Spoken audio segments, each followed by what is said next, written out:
Pipila ka mga pansyon sa usa ka public cemetery sa Zamboanga City nga naapektuhan sa pagbaha niadtong tuig 2022.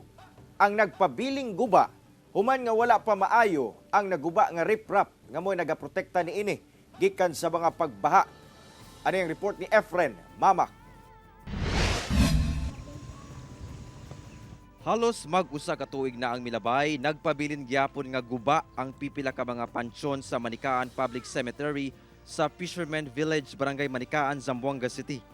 Kahinumduman nga naguba ang maong mga pansyon diyang naguba sab ang riprap nga nagaprotekta niini gumikan sa dakong pagbaha nga dala sa bagyong Paeng niadtong Oktubre 2022.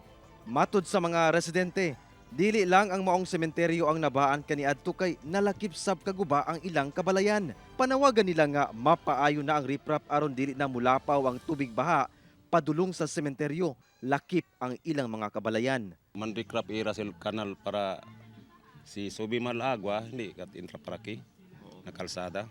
Pili kami, sir. Asite bonamente aki para hindi kami sumi. Kumpoy na tamin kay para ligar kalagalag kay tanlabida kami akin. Matud sa Barangay Council sa Manikaan, ana sa 15 ka mga pansyon ang naguba gumikan sa baha kaniadto. Apan natagad na kuno ang uban niini sa mga banay sa Minatay. Samtang ang pagpaayo sa riprap isip slow protection napaabot na kuno sa lokal nga kagamhanan.